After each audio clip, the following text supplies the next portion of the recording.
Schlenkerla la la la la la la. Hello and welcome back to the channel, and today we're going to experience a German classic for the very first time. And by we, I of course mean I, really, because you probably have had this, but somehow this one has passed me by completely. This is a Marzen from the Schlenkerla, I've hoped I've pronounced that correctly, brewery, renowned for their smoked beers, and well, a Marzen is pretty much the smokiest of smoked beers we're going to get. And they are historically known for it. That is what they do. These are basically the origin of the Rauchbier style, and somehow I've never tried one until today. Now, I am definitely going to butcher the pronunciation of the Schlenkerla brewery. It's horrible. I find it very difficult to say. And there's also some question over the word Marzen. Is it Marzen or is it Marzen? But I'm going with Marzen because it feels like it just flows a little bit better. But anyway, let's get into it, shall we? Before we do though, here is a quick look at the bottle. I mean, there's classic and then there's that. Just look at it. That's dripping in history, just that label alone. I know it's made up to be looking a little old-fashioned, but yeah, I mean, that really does just shout origin, does it not? On opening, there was a big roasty smoke malt flavour just filling the room, so I feel like this might be quite the event.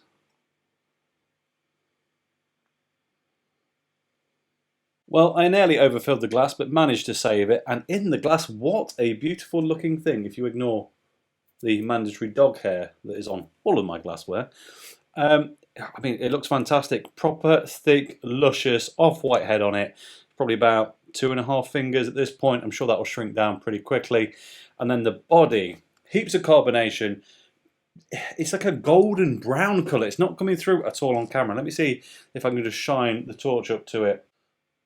There you go. I'm still not sure that's doing it proper justice, but yeah, it's got this real nice.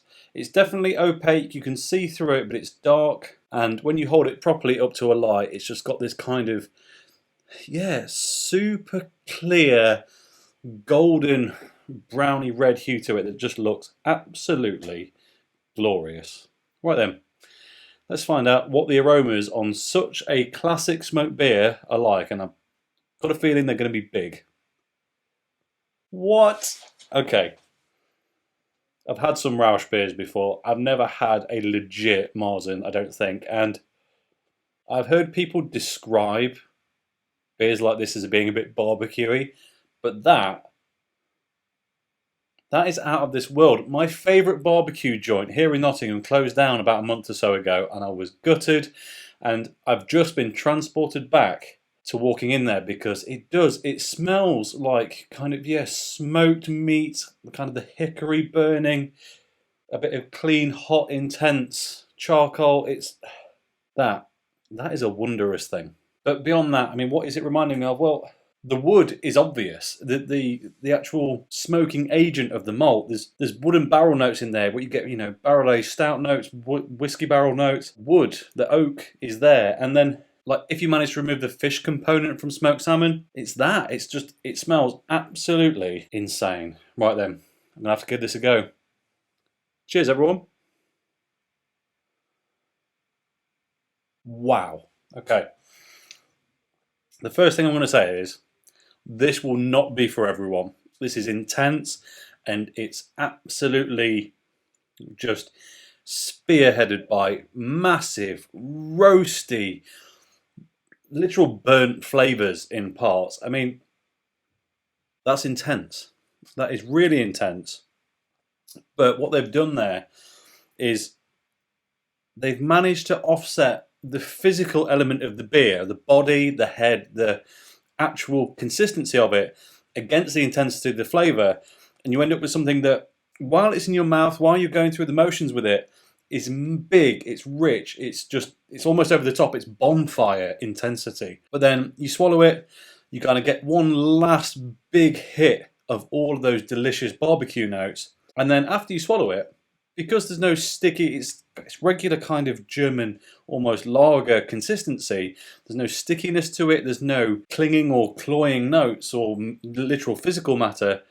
Yeah, it just washes away, and it's refreshing, and I'm left here now with like, oh, I've just eaten a bit of absolute grade smoked salmon. That's what it feels like. Wow. And don't hate me, people who are absolutely mad on this style of beer and the heritage of it and everything else, but in stark contrast to the quality smoked salmon comment, the lingering now is paprika, and rather specifically Walker's Max Paprika Crisps, which might be my favourite crisp of all time, so that is not a bad thing. Right then, quick top to bottom taste test so you can understand exactly what's going on throughout this, because it is, as I say, absolutely insane. So, initially, alarmingly, it's actually quite sweet on the front of the tongue. Very mild carbonation, although there's a lot going on in the glass, and you'd be fooled into thinking you've actually got more like a dark lager. It's got that semi-sweet, just a little hint of bitterness, but in general very approachable kind of, yeah, sweeter dark malt thing right on the front there. And then as it gets to that kind of first proper phase, that's where you're getting your more subtle barbecued elements. So the smoked salmon, some low and slow ribs, the barbecue sauce, all of these things are reminiscent of what they taste like. Obviously, they didn't engineer it around that. This is just a byproduct of the literal malt smoking itself. But yeah, I'm just back there, barbecue season, got some ribs on the go, or I'm up in Scotland, fresh salmon smokehouse. You know, all of that. It's yes, all of those subtle, very smoky, but slightly sweet because of the wood smoke flavours, if that makes any sense at all. And then as it gets to the middle of the tongue, if you don't like smoky flavours, middle of the tongue is where you might think, I might be in trouble here, because there's massive intensity. It's not distinct, there's not really any standout flavours, but it's brash, it's bonfire, it's smoke, to be fair. It's no longer the smoked product, it's just smoke, and it's big, it's brash, it's unforgiving until you swallow, and then all of the actual woody notes come in. Big, toasted oak, birch, maple, all in there. Dries the tongue out quite a lot, if I'm honest.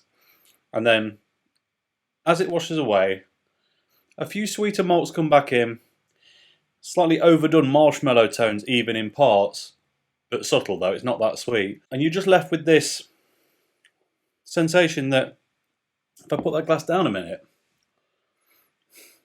I feel like I've just had some absolutely incredible barbecue food. I didn't have to do any of the preparation. That, as I say, will not be for everyone, but I love it. Right then, let's take a quick look at this bottle, and of course we need to top up this beer as well. On the front, I'll be honest, it's all in German, so I'm not even going to attempt it. You've seen it already, but there, that's what it says. And then on the back, thankfully, we do change into English. It says the Schlenkerla is situated in the UNESCO World Heritage City Bamberg in Bavaria. It was first mentioned as the House of the Blue Lion in the year 1405.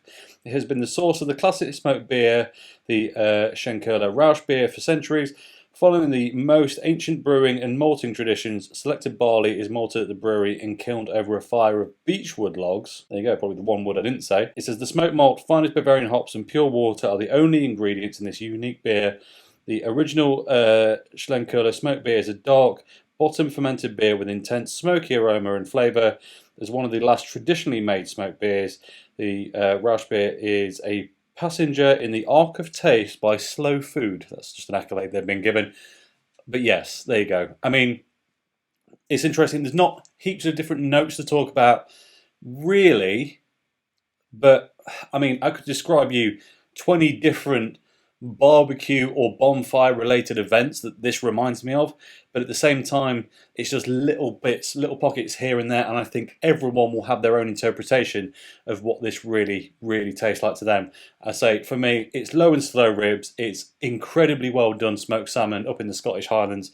They're the things that really stand out, along with a heap load of the wooden element itself. I mean, they said it was beechwood, they said it was beechwood logs. It doesn't really matter. Wood, at that point, it becomes wood, and yeah, there's wood in there for sure. I love it. Have you tried it? Let me know in the comments what you think below, or are you going to try it based on what I've just said? Because I, for one, am definitely going to be trying it again. That is an absolute sensation.